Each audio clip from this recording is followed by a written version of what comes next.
That was a great team, and they went into that series a huge underdog, and it just shows you what guts and determination can do. Swoboda's catches, AG's catches. That's the Miracle Mets. Amazing.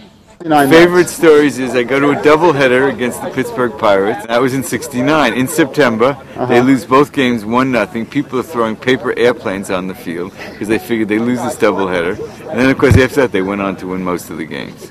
Well, everybody was caught up with the Mets against the Orioles. So you're a liberal Yankee fan? I'm a New Yorker, so I didn't mind them winning. My earliest Met memory was actually watching my older brother watch the 1969 World Series. I didn't become a fan until '70. I'm Ron Bernstein. People call me Bernie. My most memorable Met moment was PS 30, 1969 in September. Between classes, everyone shouting in their hallways, "Let's go Mets." It was a deafening chant going up and down the stairs. John Hart. 1969 Mets, one thing I remember is that they had banner day on Sundays between the two games of a doubleheader. Those are the days when you can get into a doubleheader for one ticket. And they had banner day, and we had a banner. My sisters and I went out in the field with a banner that said, "One small step for the Mets and one giant leap for mankind." And that was in July or August, and who knew that it was going to be one of those years where the Mets would win. The other thing I remember about the World Series is in junior high school, sitting with a transistor radio and listening to the games, among a lot of other people that had the games on. And I guess the teachers didn't mind it that much, but all of a sudden you'd hear the school erupt in a scream, and it was as a result of some good play that the Mets made. It was certainly good times.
I guess my favorite Met moments were really, of course, going to the Polo Grounds to see the first doubleheader the Mets won in 1962, and of course '69 in junior high school, listening on the radio to the World Series, which in those days was during the day, and then in '86 the victory and the ticket tape parade.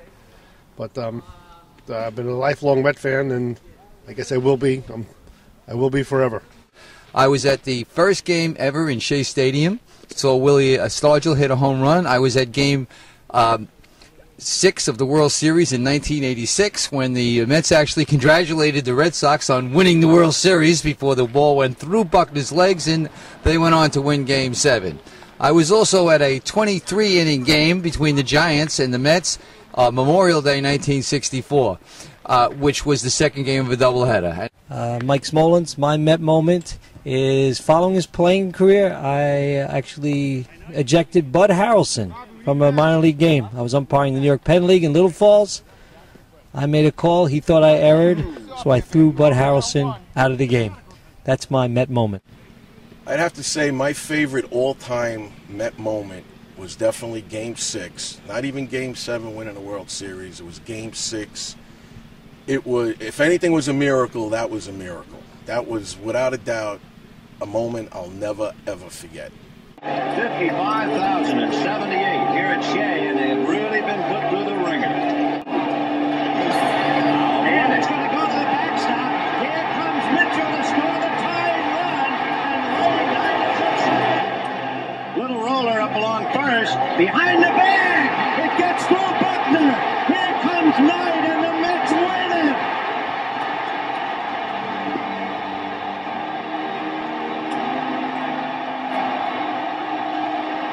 All right, Steve Seidman and I are in the 1986 sixth game. The Mets are losing 4-2 in the ninth inning. I said, "Let's go." Steve says, "No, I want to see a team win the World Series." I said, "What are you talking about? I don't want to watch this. Let's get out of here." We go downstairs, and then, of course, the history is the Mets came back, and on Buckner's era, the Mets win the game, and then eventually go on to win the World Series. So I would have missed it. We took a cab home from Shea Stadium, and it was a great night. And I guess I'll never experience anything like that again. But go Mets!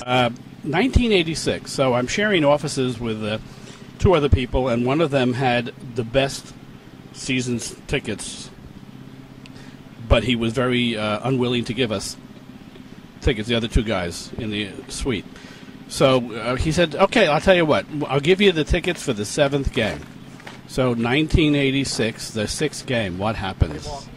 The Buckner era, and suddenly there's a seventh game. And guess who gets to go? We get to go.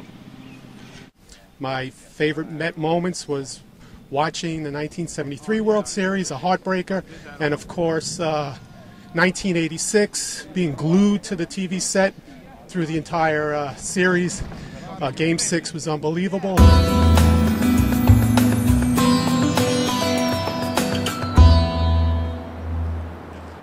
Okay, well, I think my favorite Met moment was when I met Darryl Strawberry at his restaurant, and he agreed to take a picture with me, and we were holding up my Great Neck softball jacket.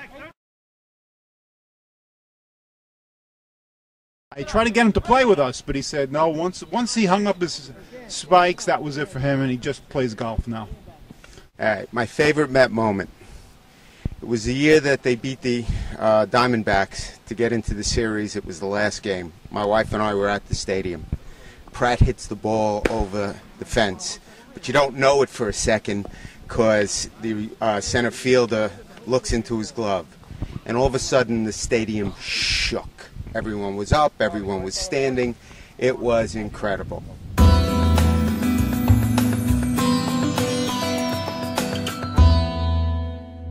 Hi, my name is Michael Spiel, huge Mets fan my whole life.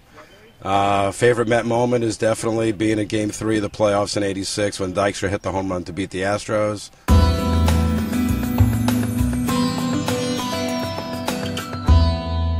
I guess there's a lot of Met moments I could talk about, but probably my favorite is it was earlier this year, sitting with my wife watching the end of the Johan Santana no-hitter. I knew something was up by like the ninth inning, called in the kids. We all kind of gathered around, and we knew this was history in the making. And it was a pretty exciting Met moment. I never thought I would see that one.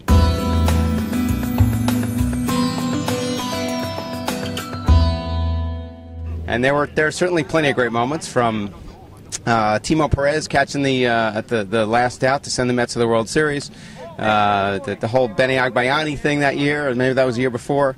But plenty of great moments, and I'm very excited about the Johan Santana no-hitter this year. June 1st of this year, Johan Santana's first no-hitter the Mets ever threw.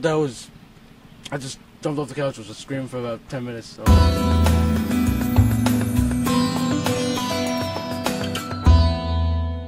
Maybe I could say it was my second Mets game I went to, where in 1988, where Gary Carter hit ninth inning winning home run, win it 3-2 in the ninth inning. Of course, there was like that moment when Benny Agbayani handed the baseball to another fan, not realizing that that there was a runner on base and it was less than 3 outs at the time.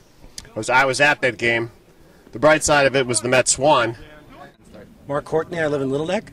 Favorite Met moment was when my dad was in town, and I took my 2-year-old twin boys and my father to their first Met game. Okay, Dan Haggerty. I grew up in Sunnyside, Queens. I grew up as a New York Giant fan, and I became a Met fan actually before they existed. When the Giants left, I followed the development of something called the Continental League and a team called the Flushing Meadowlarks that never really existed but caused the National League to expand and thus creating the Mets. I became a Met fan in the auditorium of PS 200 because that's when the Mets were winning the World Series and we were waiting for the bus. In 1969, I was 8 years old when the Mets won the championship. Ever since then, I've been hooked, and I've been a diehard Mets fan ever since. It's not easy to be a Met fan. Therefore, I admire people who are Met fans. I think they have a lot of courage and fortitude to stay with that team. My favorite Met highlight was when the Mets lost to the Yankees in the World Series. Oh, I tell you, the Mets get no respect, no respect. They're always a second-class citizen in this town, but they'll always be #1 in my heart. My favorite Met moment was Game 6 of the playoffs against Houston when Mike Scott was pitching against them, because I came home from work early and I saw the rest of the game. Of course, it was a great ending.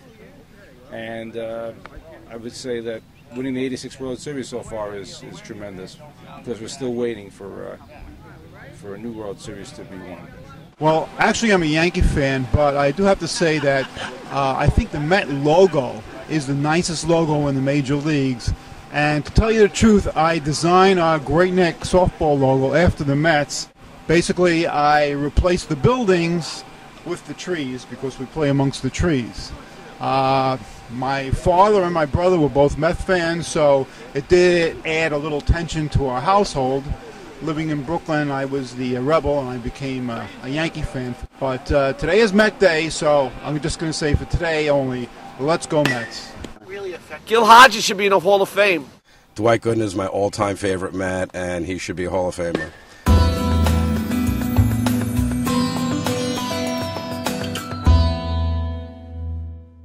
My favorite Met, of course, is Tom Seaver. I've always wanted to be number 41 whenever I played on Little League. By the way, in case you didn't know, number 41 was Tom Seaver.